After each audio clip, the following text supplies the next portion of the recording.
I'm focused on this theory cause it keeps me from this fire. The Holy Ghost was with me, so my fear I leave behind. My sins were all diminished when he took that breath and died. And if you think I'ma give up on my God, the devil is a lie.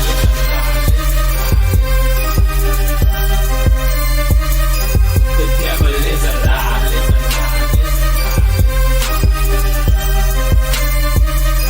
The devil is a lie. Hello, this is Christina Barn. You're watching Black Tea News.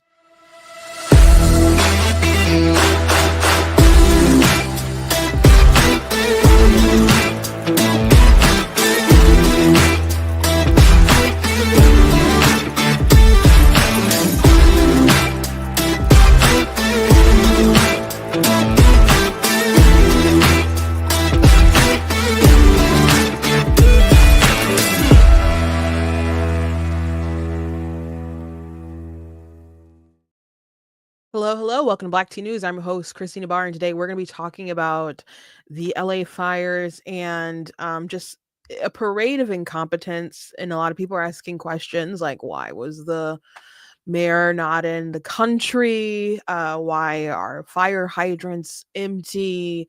Why don't they store water? Why don't they get rid of brush? And why don't they do all these things that Trump criticized Democrats and Californians and other folks for doing? And I don't know, they see a lot of powers that be seem more interested in blaming climate change. And even I see, people on the left like terrified because Donald Trump's not going to be into climate change initiatives while things like this happen. And Trump does tell you some common sense things you guys can do to try to stop these fires and stuff from spreading. So a lot of people are pointing out that he talked about this on Joe Rogan, and people just got to really make some better decisions about who they elect and how they manage their climate and stuff. So to at least mitigate, I don't know if you can totally stop things like this from happening, but to the degree that it's happening, you can mitigate some of these tragic outcomes. So we'll be talking about that. We'll be, also I want to touch on a little bit what we talked about yesterday with Facebook, because the media is having some interesting reactions to all that stuff and some other things as well. But before we jump into everything, I want to encourage you guys to go to blacktnews.com, check out different content on my website, articles, videos, etc. If you like what I do here, please consider leaving a donation at blacktnews.com/donate, because it does cost a stream or my site, all that good stuff you guys can support. I appreciate it. You guys can also give super chats, or you guys can do stickers if you're watching later, or if you're watching on Facebook, you guys can send stars. You guys can also check out different merch that's available at blacktnews.com. I got some of my book posters and stuff behind me, and I also have my mug behind me, my black tea mug, you guys can see. You guys can also check out other things. I got t-shirts and so on. You get this free Canada shirt and hoodie. I spent a lot of time making that. like that leaf in the little ring that about fire catching. I made that during the trucker situation, but my Canadians out, they're not my Canadians, because I'm not a Canadian, but it's a term of endearment. You guys are getting rid of Justin Trudeau, so hopefully you guys continue on the freedom train there. So go ahead and check out different merch that's available at blacktnews.com. So I want to start off by reiterating what we talked about yesterday and some of the interesting responses to it. So not specifically what I was saying, but Mark Zuckerberg. So Mark Zuckerberg decided to make a video. It's a little more than 5 minutes long, and you guys can easily go find it on X. You guys can easily find it on Facebook. On Facebook, it had like 8 million views, but more people have, of course, seen it. And he announced that he was getting rid of the fact checker system, which the fact checkers don't seem to be too happy about that. So they're getting rid of fact checking, and they're instituting a system like community notes, like X does. They're going to allow for more controversial, I guess, content or around discussions that they would have, shielded or just totally tampered down on, like with gender ideology and things like that. They're going to try to promote more free speech on the platform and around the world. And Zuckerberg said that the US government was engaged in trying to suppress free speech, and their bad behavior pretty much inspired other bad behavior on a global scale. And so he wants to work with Trump to promote more free speech around the world. So a lot of people are saying they don't trust Zuckerberg. A lot of people are saying, "Hey, I I understand why they don't trust him." Some people are like, "Oh, he sounds pretty based." I think it makes I you can trust him with a grain of salt. I think people need to where trust has been dissolved and thrown out the window, people need to work to regain that trust, and Facebook needs to work to regain that trust. Some sites like Daily Wire, they're like, okay, we're gonna see how Facebook, if they're really gonna keep their word, because Daily Wire used to be like one of the top sites that people would go to via Facebook. As a matter of fact, that was part of their business model when they started the Daily Wire. Ben and Jeremy, they were a part of some other group, and they were trying to convince them how they could, raise money and invest in their company and stuff. And they're like, we should basically invest in social media and have social media point back to our website, and invest in ads and stuff on the website. And it's just a money machine that feeds into each other. And so a lot of people just didn't get it. And then I think they fired Jeremy, and then Ben um, left too in protest. And then they went up, in their words, across the street and found a Daily Wire, and that's what they basically did. They had their site. They funded social media, and social media pushed people back to their website. So it was just a cycle of money. So it used to be something that people on the right could heavily rely on and really help to build their business and stuff. But he said their media engagement, I think, on Facebook decreased to like 90% from censorship. I used to have a lot larger reach on Facebook as well. So you know, I'm nothing like Daily Wire, of course, but I think it's obvious that certain voices have been suppressed. And I talked yesterday about how getting flagged for some stuff on Black Tea has really impacted my personal account. I used to get all kinds of traction from people on my at least my personal page, and it just doesn't happen a lot. People just don't see my posts anymore because it affects my whole account. So Zuckerberg has a lot to atone for. I think Facebook has a lot to atone for, but and I don't know, think you should like ever totally give these people trust. I mean, Zuckerbucks impacted the 2020 election. So there's a lot of things I think that some folks, they're hoping that people gloss over. Like, I didn't mention the Zuckerbucks thing yesterday, but if they decide to go on the route that they're going to go, then that's a good thing. And I hope he's learned his lesson. Maybe he didn't really learn lessons as far as this is a good route to go. Maybe it's all about, this is where the American people want to go, and this is obviously how we can improve our site and how we can get more engagement, which means more money. Maybe that's what it's all for. Who knows? Maybe it's not an ideological shift. Maybe it's not a virtuous shift. Maybe it's just financial, and capitalism is kind of driving him to do the right thing here. Who knows? But the fact checkers seem to be upset. And so I think it was New York Times who did a fact check about Facebook's fact checking. And so they're complaining, as if Facebook was saying it's all trying to place all the blame on them, when they didn't have anything to do with how Facebook was suppressing content, but they were using the fact checkers to decide who they were going to suppress. So maybe they're all, mad that they're not, getting whatever financial incentives from Facebook for doing all the fact checking stuff that they were doing before. Maybe they're upset because they won't have the prestige of being able to say, you're wrong, you're wrong, you're wrong, I'm right. And they can still do that, but it's not going to have the power that it had before. And so some folks in the media, sorry, were pretty upset about that yesterday, which I just found to be hilarious. But overall, I think this will be a good thing. Some of the fact check stuff again, I mentioned how I got flagged for stuff for points I wasn't even making on Facebook. But some of the fact checks, you're like, oh wow, that was a random act of journalism, as Rush Limbaugh used to say. Um, but other times, like there was one from the 2016 election, and Donald Trump, he said that she used like Hillary Clinton used like acid washed her emails or something, and or bleached her emails, some kind of phrase like that. And so there's a program called Bleach Bit that they used to wipe her stuff.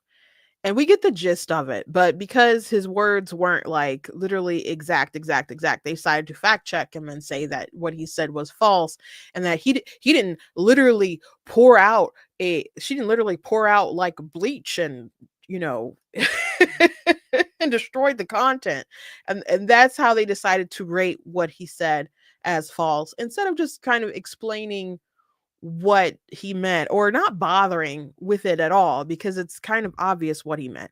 So I have that somewhere in my Facebook because I just thought it was so funny. I have that saved somewhere as just an example of how the media will push to do these fact checks as much as possible to make one side look bad. So but we know, I mean, we saw the debate with Hillary, I'm sorry, not Hillary, with Kamala and Donald Trump, and how they decided to fact check him live and not fact check her. She definitely didn't always tell the truth. She said some things that were blatantly false that could have been fact checked.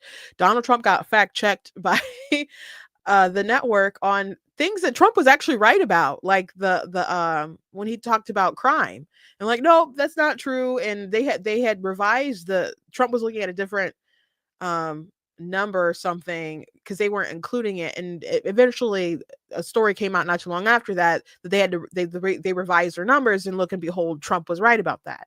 So when JD Vance was debating with Tim Walz, they were trying to do editorial notes to try to sway the viewers or whatever, in adding their kind of context. And so he just blatantly was like, bro, you're not supposed to do this. Isn't what was agreed upon, and so on. And then the left wing media took that as, oh, he doesn't want to be fact checked because he's wrong and blah, blah. Like, no, what they're saying is incorrect. What he's saying is correct, morally, technically, whatever. And they're adding their 2 cents to try to, you know, dilute the truth of what he's saying. And they already agreed to not interfere in that kind of way. So I was glad he shut them down so they wouldn't do that the rest of the night. But we know how these fact checkers are biased, and they're upset because they're losing some more of their piece of their pie, and they're distraught because they don't want the Facebook to become more like the Wild Wild West, which they see X to be. But which I don't know how Facebook could really, really get that way. Because I feel like that's easier to control as far as your friend groups. I mean, your immediately who follows your page, who you're a friend of, and sometimes what comes in the feeds is so interesting. Things that they showed me a lot of stuff that was like pro Kamala Harris pages, and I don't even know why, when I was on Facebook, like during the height of the election time. And that was pretty annoying. I don't know how all that stuff got in my feed, but um we'll see what happens. We'll see. um Hello everyone in the chat. So Alex was already talking about Gavin Newsom, and he needs to resign. I really, really wish that Larry Elder would have defeated him.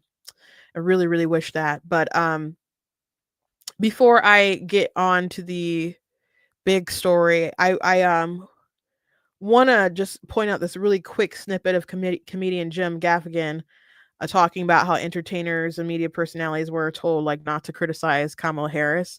And so it's a very short clip, and I don't plan on going on a long rant, guys.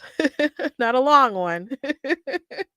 After we see this quick clip, but this seems pretty obvious that folks were told not to talk about her. So I'm not surprised. What I thought was interesting about this election is, and maybe because it was so important, and maybe because it was such a short election for Kamala, that people were like, "Don't criticize her." And my whole thing is like, well, that is, and I'm not somebody who's a roast guy, but I'm like, that's actually bad to have that Yeah, approach. yeah, And I yeah, think hindsight, a lot of people yeah, feel that way. yeah. But what I thought was And that's all. I mean, they might talk more about it, but that's a snippet that's going around. So I, I'm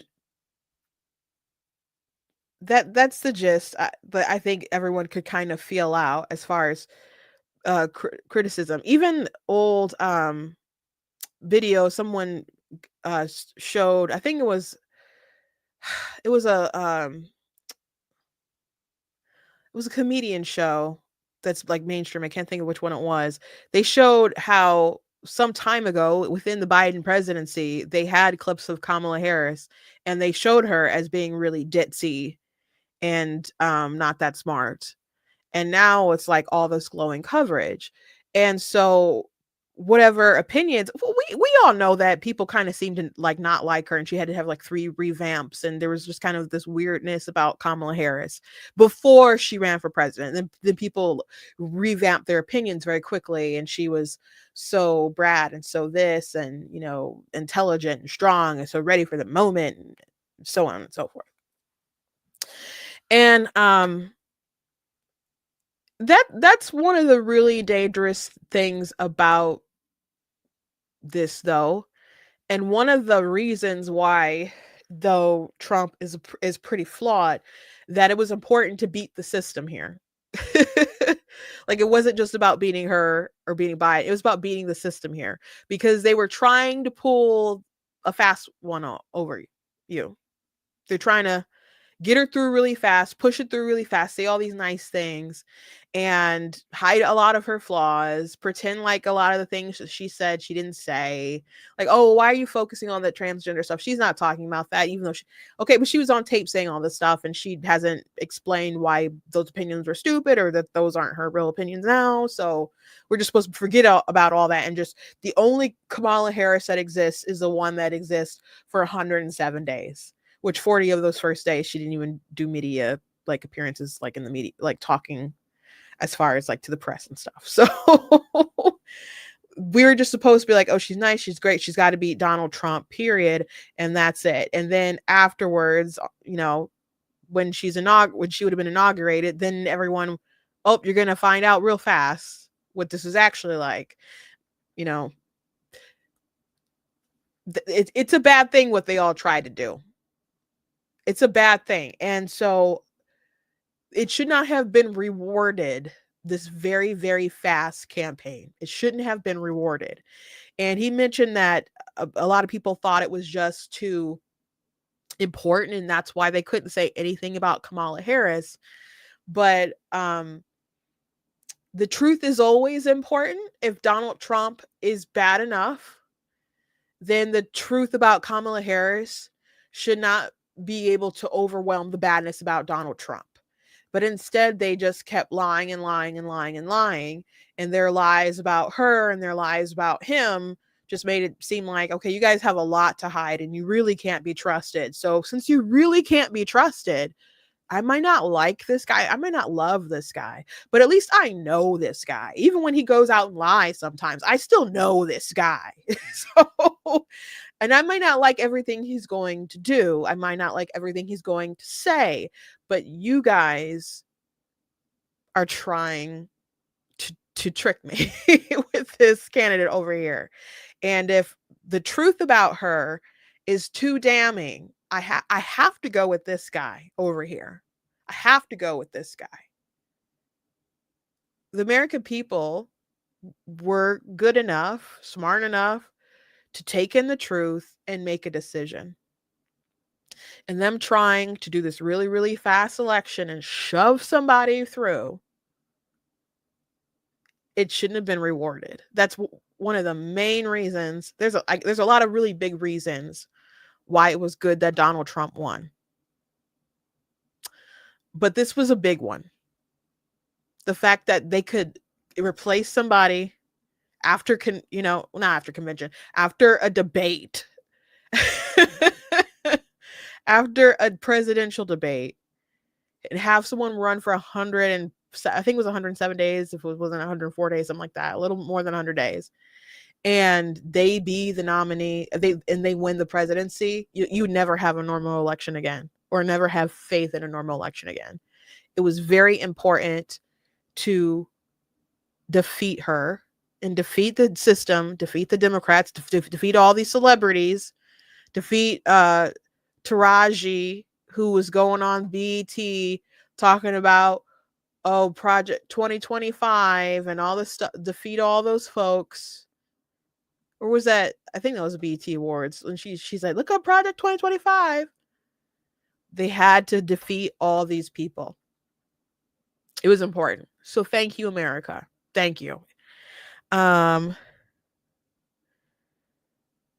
you, D Stu in the chat. Thank you very much. I appreciate the compliments. So that's all my rant for Kamala Harris today, guys. I told you it wasn't gonna be a long rant. Rant. So let's talk about what's going on with the wildfires. So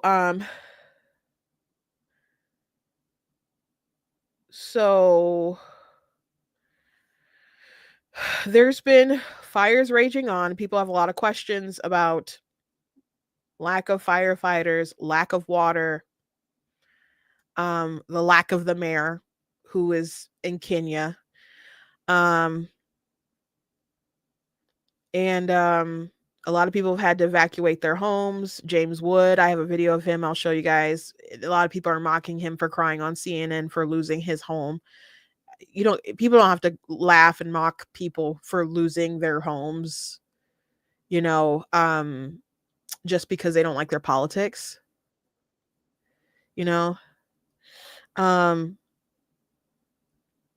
So let me share my screen with you guys as I read through this article.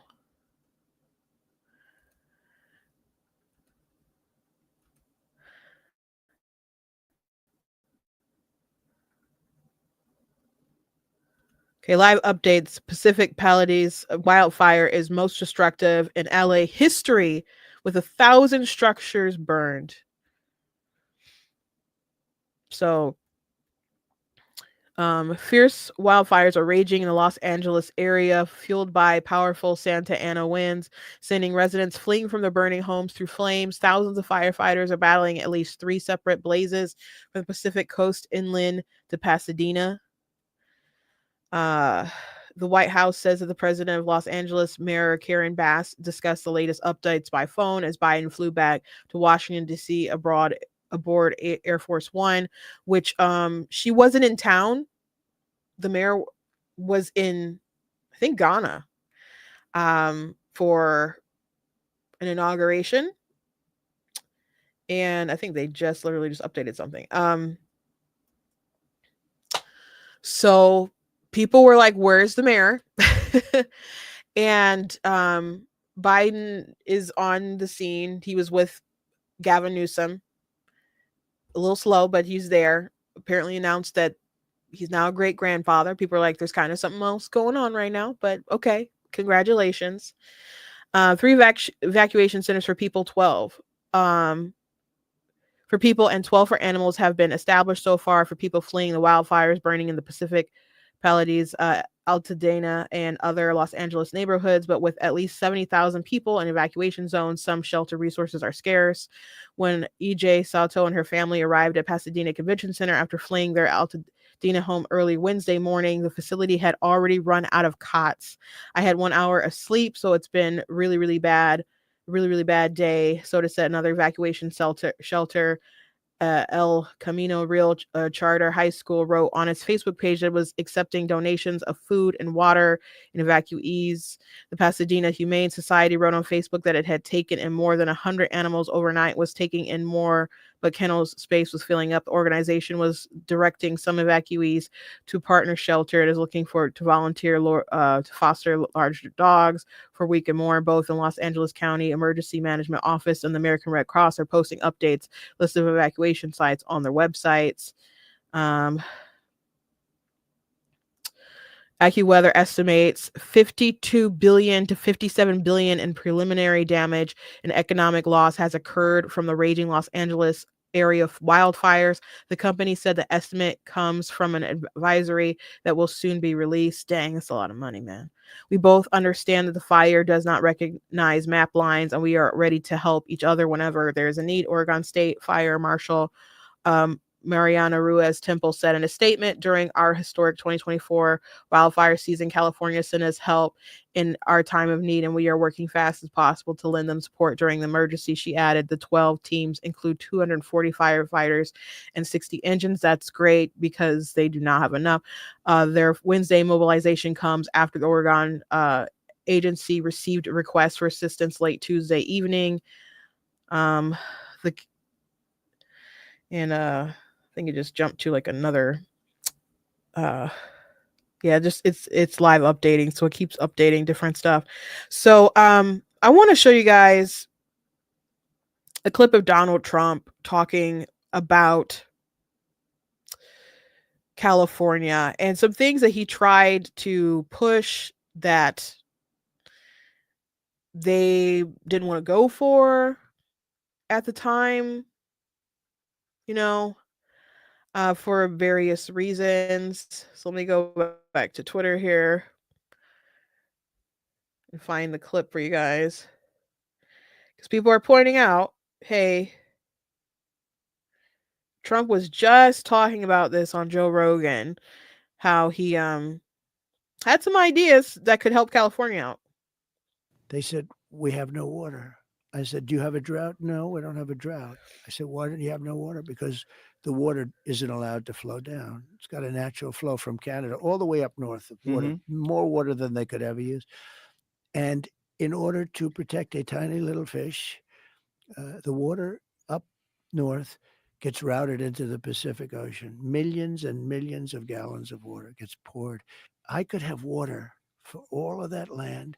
Water for your forests. Your forests are dry as a bone. Yeah. Okay. Dangerous. That water could be routed. You could have everything. Oh, not only dangerous, billions of dollars a year they spend on forest fires. And, there's a case with the environment. They're not allowed to rake their forests because you're not allowed to touch it. And all they have to do is clean their forest, meaning rake it up, get rid of the leaves, get rid of, leaves that are sitting there for 5 years. And we'll certainly get rid of the dead fall. And get rid of the trees that are fallen. Yeah. Yeah. So this is stuff that he talked about. And I thought the conversation with him and the conversation with Elon was about government regulation with like environmentalist stuff. I'm, they're for protecting, Trump will say clean air, cleanest water, and stuff like that. But do they want to sacrifice the entire economy for global warming alarmists or climate change alarmists? No. If there's anyone who's going to find, if a way to mitigate all the things, that the disasters that they're saying are oncoming, then it's going to take men like Elon and other folks, not you simply, eating bugs instead of cows and, all kinds of stuff like that. So he had a point there. And some folks are figuring that out, but some folks on the left still want to point to climate change. Now, if there was this sort of stuff going on in, let's say, Florida that goes on in California, I'm sure they'd still want to point to climate change because they still do that with like hurricanes and other stuff like that. But don't you think that there would still be like a bunch of animosity toward like Ron DeSantis if there were fire hydrants with no water, and just a mismanagement of brush and other things like that. Don't you think that would be the case?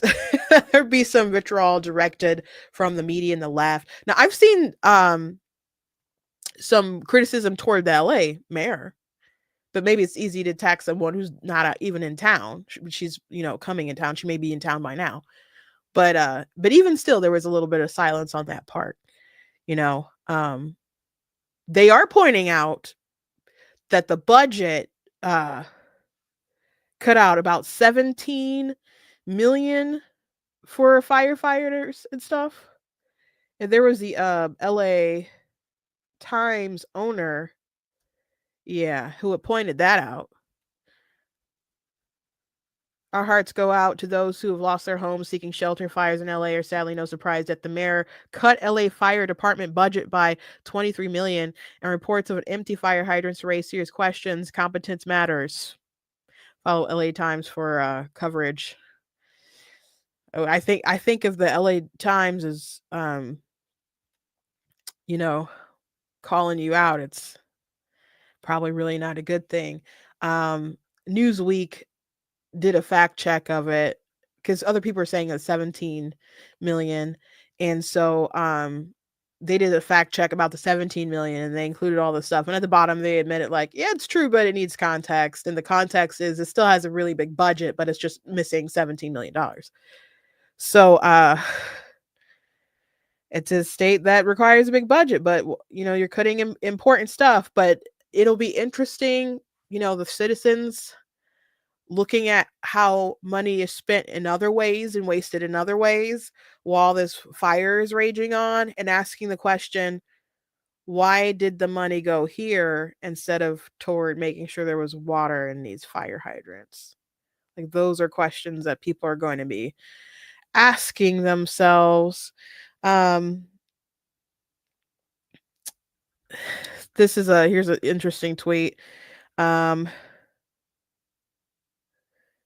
CBS News national correspondent Jonathan Vigilati said American homes were built for an environment that no longer exists. This, like all the disasters this century from Florida to Hawaii, must be a call to action. This is the second time in 1 month Malibu was hit by fire. And so Sean Davis here said, no water storage, no forest management, not enough firefighters, and these morons are out here pretending the real problem is not enough carbon credits were given to the fire gods. Yeah, it's so Jack Posobiec, he's talking about this today, and I was scrolling through his page and stuff, and so the approach there, and that the train that everybody's kind of jumping on, at least with his broadcast and stuff, is that this is deliberate, like, negligence and ignorance on their part. And I don't know to how evil to the degree is, but some people are like, they are so desperate for climate change to be the culprit that they don't do reasonable things that could obviously mitigate the sort of harm that happens when these fires occur. And maybe some of it is just legitimately the result of their toxic ideology. Because Donald Trump, he tried to do some stuff for California, man. He tried, but they fought him in federal court about, about this fish. About this fish, they fought him. California has been throttling or shutting off water to Southern California for decades in a vain attempt to save a 3-inch long minnow-like fish. Trump tried to change that and was vehemently opposed. It's time California voters hold these leaders accountable. Like, they fought this man. They fought this man. He tried.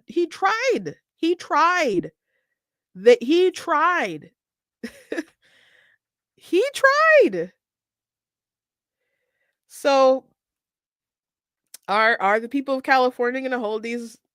Now they might all be really mad about this woman being in out of the country, when all this stuff goes down. So maybe, and her former opponent is lighting her on fire, no pun intended, but as far as criticisms going out her way as far as the sort of incompetence. But a lot of people are pointing out another line of incompetence and how much woke ideology, and someone in the comments already brought it up, that that they're so focused on DEI that they're not focused on other things. Now that's the route that most people on the, not most people on the right, but a lot of people on the right will jump to.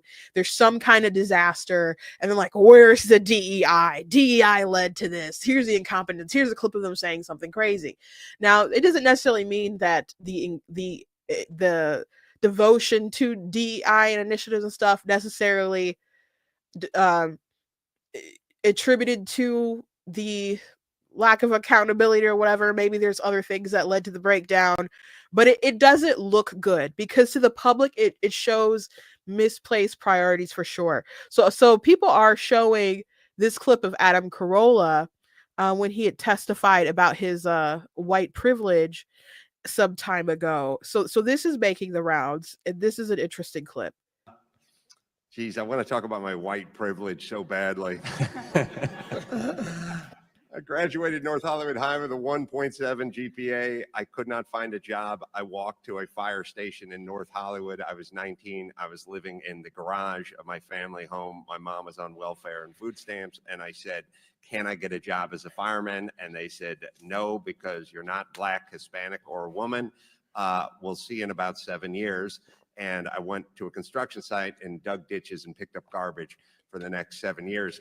I got a letter in the mail sent to my father's house saying, your time has come to do the written exam for the LA Fire Department. I took it and I was standing in line and I had a young woman of color standing behind me in line. And I said, just out of curiosity, when did you sign up to become a fireman? Because I did it, or a person, 7 years ago. And she said, Wednesday.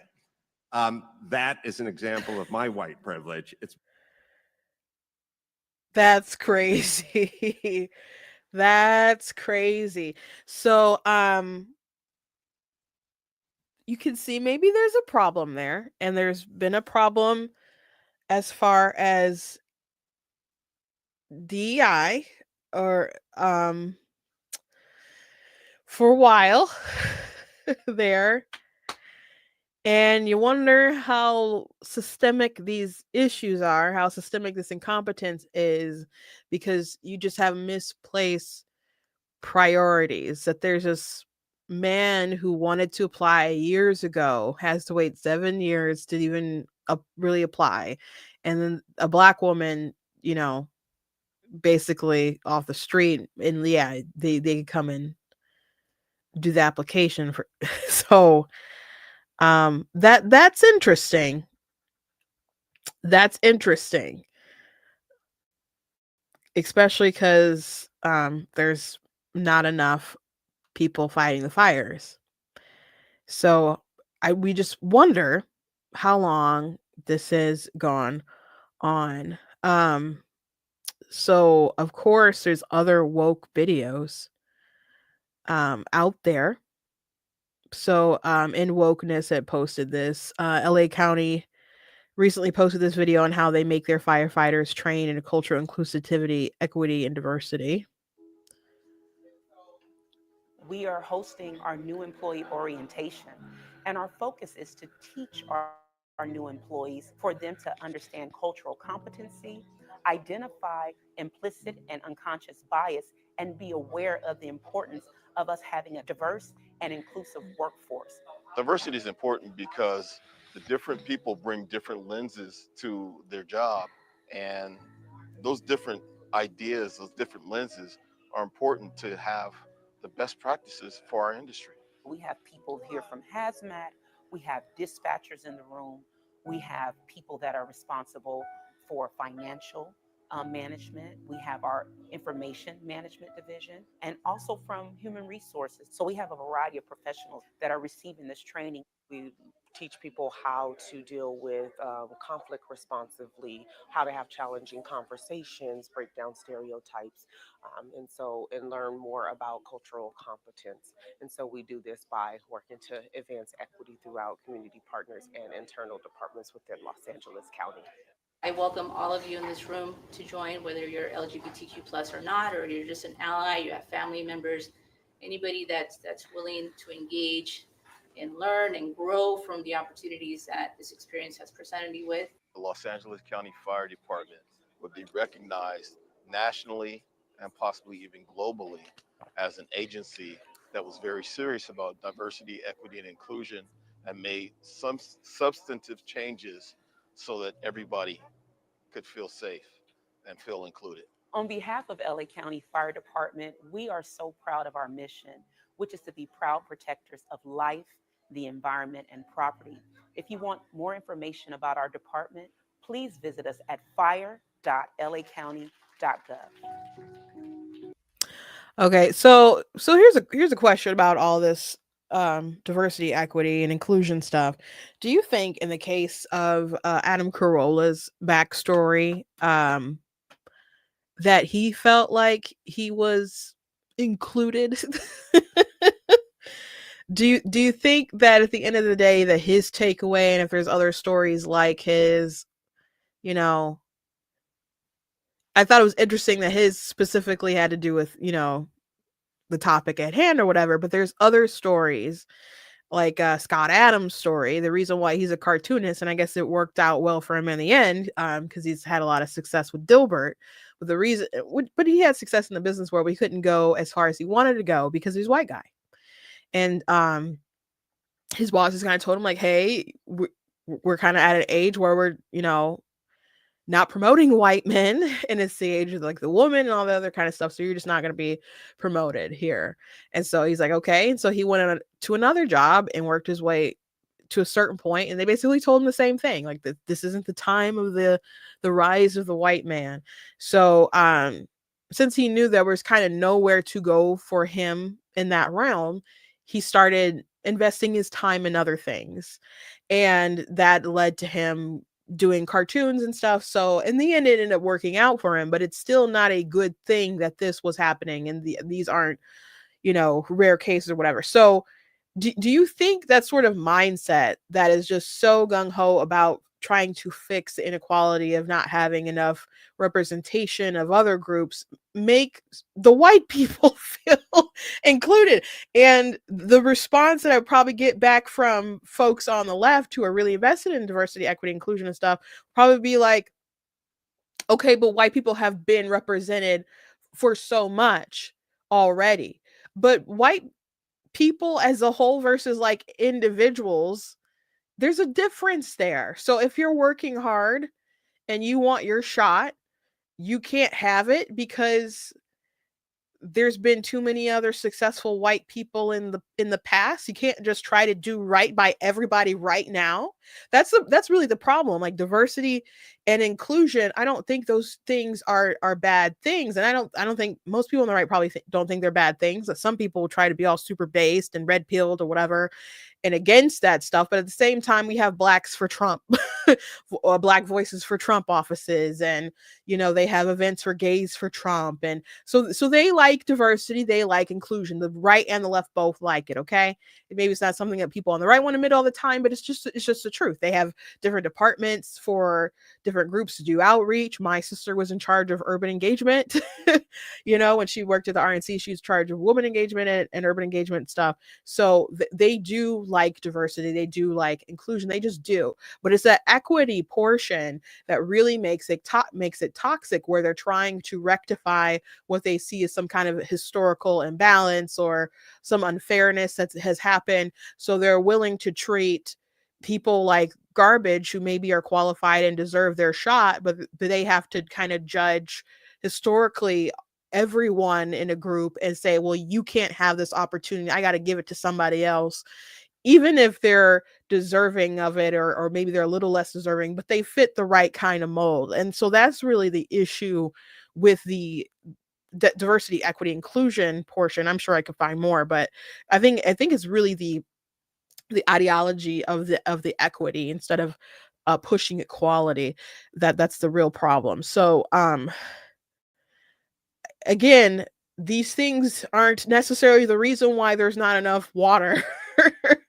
I think the environmentalist there's some kind of reasons in the environmentalist portion of it. There's some kind of reason in the incompetency of the Democrats running stuff that's there's a for an explanation there. Maybe it has something to do with cutting budgets and even if they California, they've had a lot of rainfall the past couple of years, and they did not have they should have built new reserves and stuff to collect that waterfall and stuff. They didn't, and even if they just don't have enough, and they need to do more, and they did not, and so they're not ready for this moment. They haven't been ready for previous moments, etc., etc. So there's incompetence there.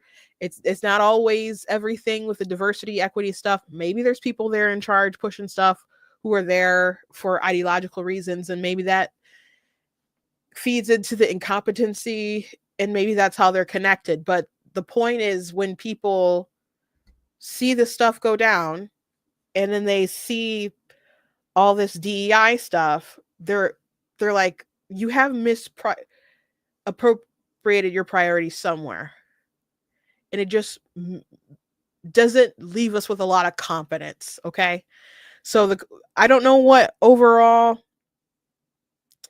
these folks in California will decide to do as far as their representation.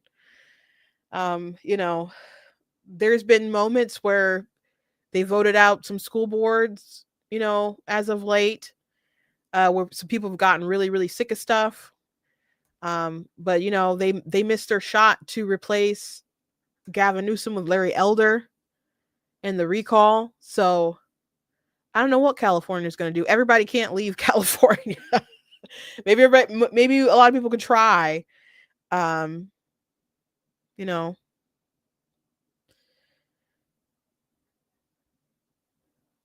Sherry J said,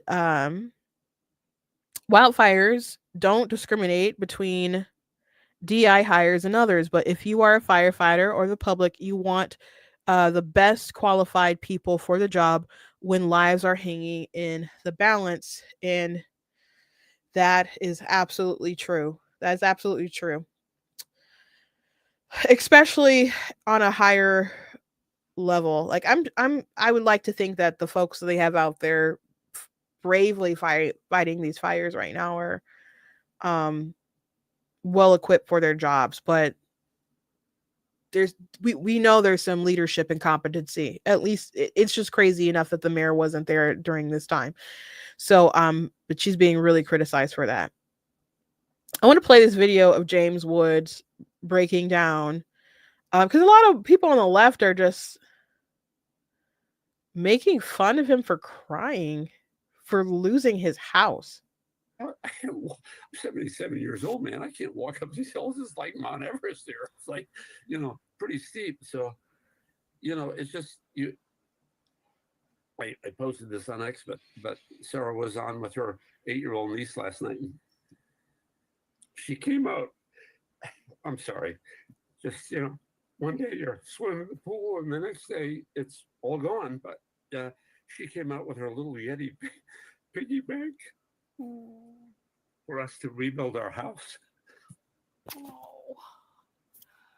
Oh my gosh, James Woods, we all hope that you will be able to rebuild your house, maybe starting with that little Yeti piggy bank. And we're just glad that you're okay and your wife is okay. I'm sorry, you have your lives. Yeah, no, I mean, this is real and it's raw. I thought I and would you, be stronger than this. You don't need, you are, you know what? It's strength is not measured by whether, you know, you hold in crying or not. Strength is what you are doing now and helping your neighbors and shining a light on the great, amazing work of all those firefighters and emergency crews out there. You have so much strength, and we appreciate you coming on to reflect what so many others just like you are experiencing in that raw emotion right now. We wish you the best, you and your wife, as you rebuild your lives. So many people are doing that right now and trying to process what's going on. So, James, and also keep us posted on your 94-year-old neighbor and everything going there. We're going to continue to talk, and we wish you the very best. Okay. He's okay. Yeah. They found him. He's in the hospital. He's okay. Yeah. I just worry. If anybody knows where Robert Trinkteller is, you know, call me. Let me know. All right. That's an important message. And also there's this app that's really important. So yeah, people are making fun of him for crying. They're like, his house is insured, and you know, even if your stuff isn't insured, like I was mad and crying and upset when my laptop was stolen a few years ago, and I got money to replace that. There's things that are irreplaceable, like different data and stuff on it. But man, I was mad. I was upset. Like losing your house. That's a sad thing. And like people are saying, like this is under this leftist page who reposted it. James Wood house is burning down. It's karma calling. But James Wood, he's an actor. If you're unfamiliar with him, he used to have a TV show called, I think it was called Shark. But he played Hades.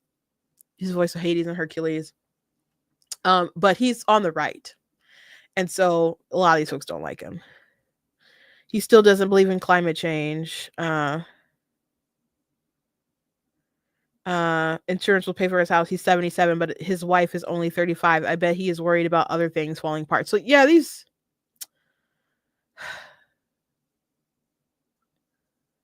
people are some decent people in here, but man, how much money will he take from the government while ranting about socialists, Democrats? Don't worry, James. Those diabolical socialist policies like insurance and government assistance will save you. I'm pretty sure he pays for his insurance.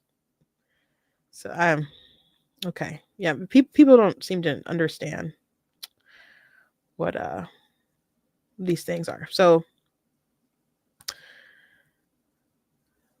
yeah, my sister said memories you collected are gone. Insurance doesn't give you that back. You know, a couple years ago, in the place where my parents stayed at, and some of my other siblings stuff as well, there was well, they lived in an apartment complex, and the neighbors, their pipes froze, and it caused like a flood into their house, and it destroyed a lot of stuff that they had. And there were different, I think, albums, like family picture albums, and different tapes that we had of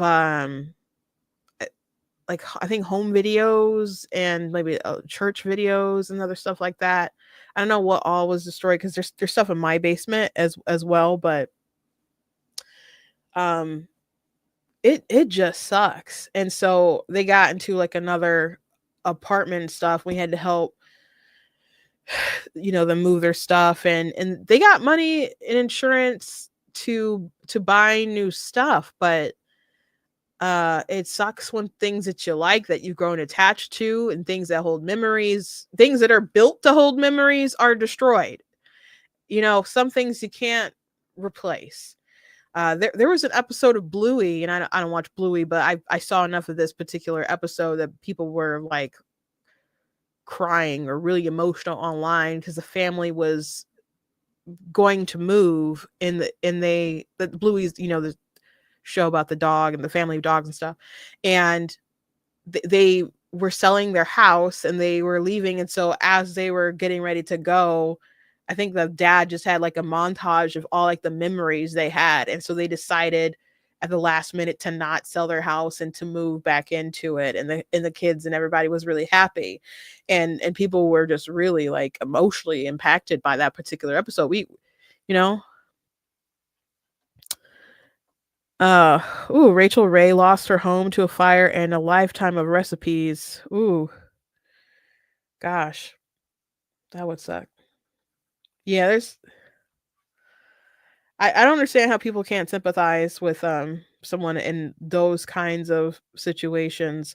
Like there's certain situations where you should just kind of back off and let people have their emotions a bit. Like yesterday, I haven't mentioned much about Jimmy Carter and him passing away, like when that first happened, because I don't have a ton of positive things to say, and I don't want to get on a pile on, and didn't necessarily want my followers to get on a pile on. Just let the family grieve for a little while. The facts will always be the facts, and the facts will be them whether we discuss them now or discuss them later. Which it's interesting how many people tried to revamp his legacy. I'm like, I thought we all kind of agreed he was the worst of, you know, if not, I mean, Biden tried really hard to compete with that. For sure, Biden is going out with a bang, I tell you guys. He's going out with a pretty terrible bang. But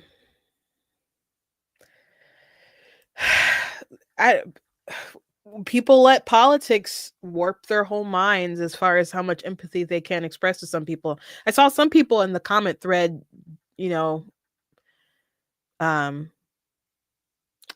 nagging's not the right word, lecturing other folks about how their behavior, and like, you don't want MAGA people to act like this, so why are you acting like this? So there's people who on both sides of the political aisle who are rational, good human beings who can let empathy extend both ways.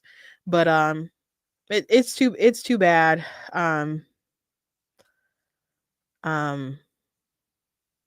That folks can have some more grace for someone who just experienced a fire. Jeez. And a fire is quite scary. And what can happen in a fire. I lost some cousins to a fire. It's when I was really, really little. So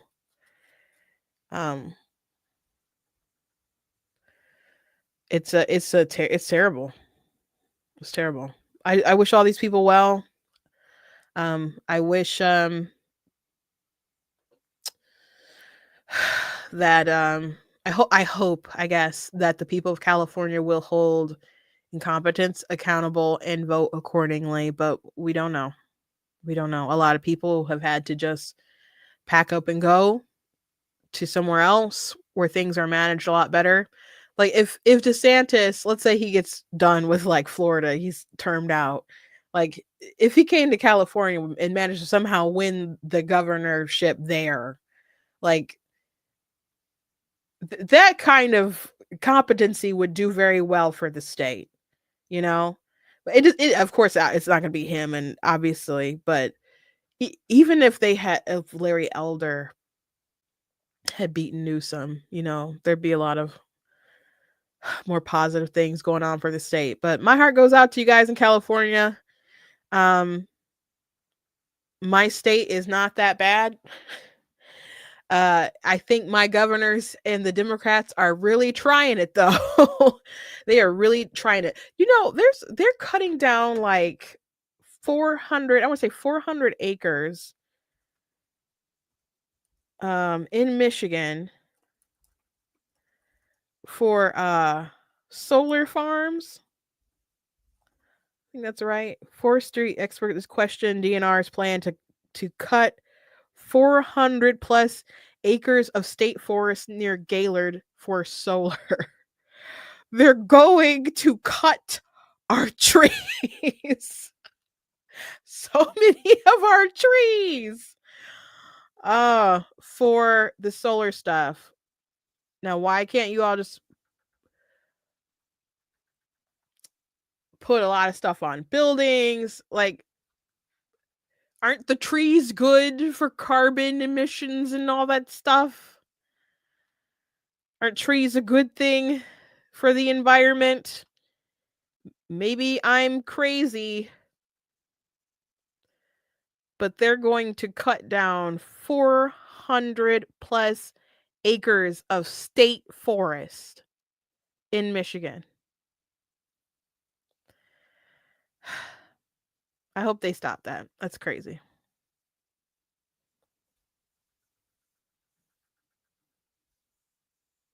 So lumberjacks unite. Michigan to bulldoze 400 plus acres of trees to build solar farm. Michigan state officials plan to clear 420 acres from a state forest to build a new solar farm in the name of environmentalism. A top state official confirmed to MLive that the Michigan Department of Natural Resources, DNR, plan to bulldoze a large swath of forest land to build a solar farm as part of the lease agreement. The outlet noted that DNR's recently assessed 1,200 acres of public trust land in Otsego County near a major power transmission line to decide whether it was suitable for solar arrays, and decided to lease 35% of the land to go with other solar projects that are already being developed. The sudden desire to destroy trees for solar panels comes as the state risks failing to meet its own climate goal of 100% clean energy by 2024. If it doesn't increase its development of so-called renewable energy, it won't meet its arbitrary time frame.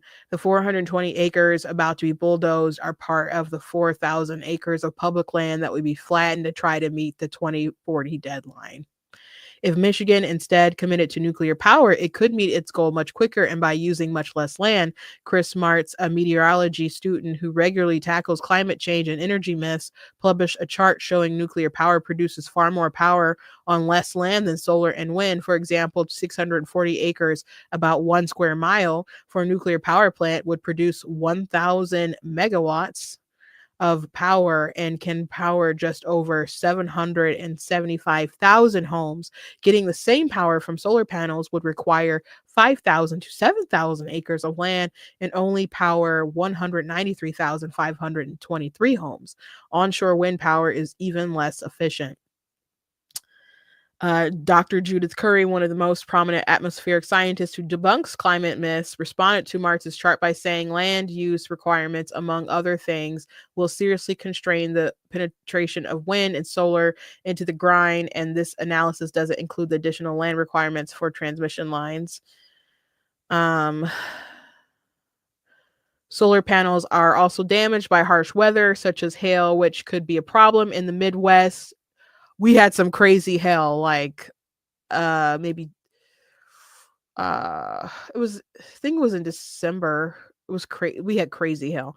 Michigan's decision to destroy the land for more solar panels also comes at a time when climate alarmism is seeming on a decline after decades of dire predictions having failed to come true. It doesn't matter. We're led by crazies in our state. They're into this stuff. It's like a religion.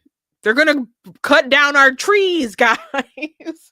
I haven't been up like that way toward Gaylord that often. I think I've only gone up that way, like going up toward Mackinac and stuff. I had a coworker of mine used to be from Gaylord, but that's friggin' crazy. So they can build the solar stuff, which they get a lot of those parts from like China and whatever to make that. And it just isn't as effective as other stuff. I'm concerned. A couple years ago, when Gretchen Whitmer was still the governor, we had, I don't remember what happened exactly, but we had a shortage of power, and so she asked everyone, will you please make your heat, take it down to like 40 degrees or something like that, 40, 50 degrees, like put it real low so everybody can share in on the heat. And I'm like, y'all better get this infrastructure together. So their desperation to meet these climate goals where they're going to do more harm than good for the sake of their ideology it's just insane. I'm like, how can they dare cut these trees? How could they cut these trees? Okay, anyway.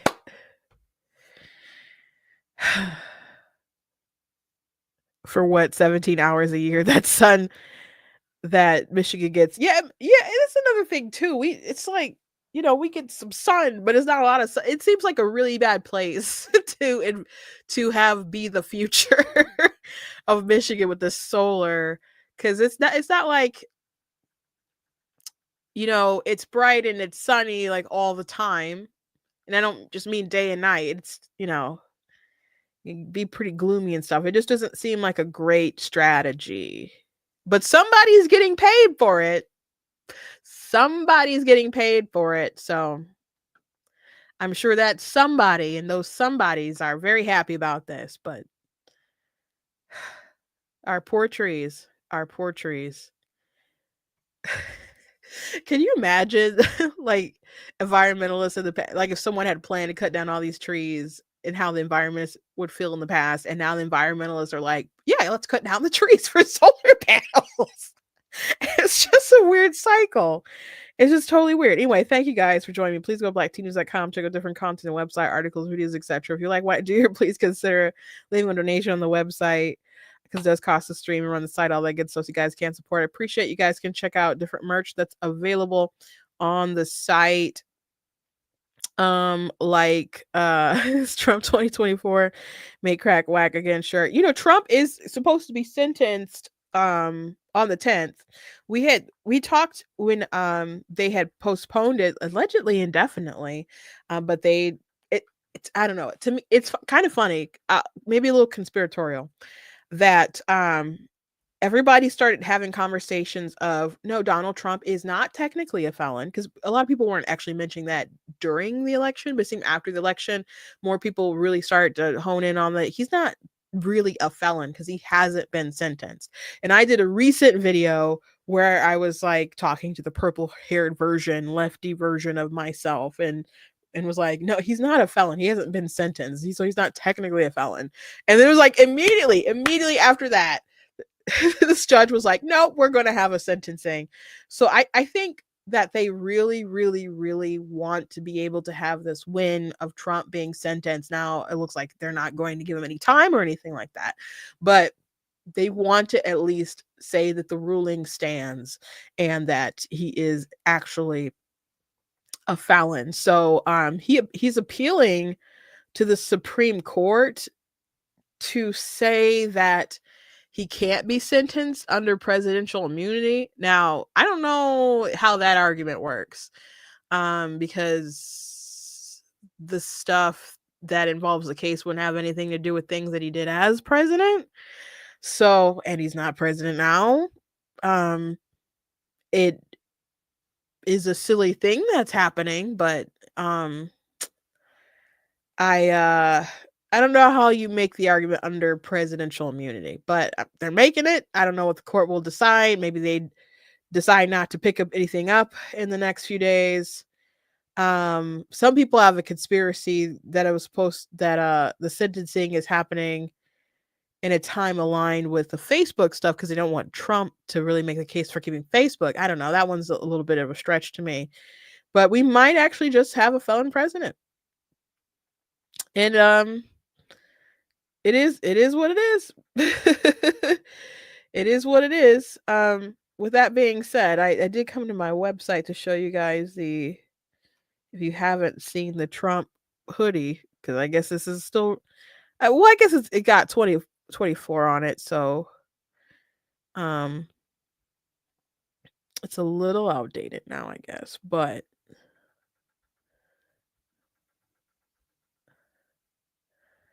there is a MAGA for life mug. And I worked very hard on that gold chain, by the way. Worked very hard on that. So we still got the MAGA for life. And we got that on hoodies and shirts and stuff. So yeah, we might actually just go ahead and we'll have a felon president. So he's still gonna be inaugurated, y'all. He is still gonna be inaugurated. So anyway, thank you guys. I'll see you tomorrow.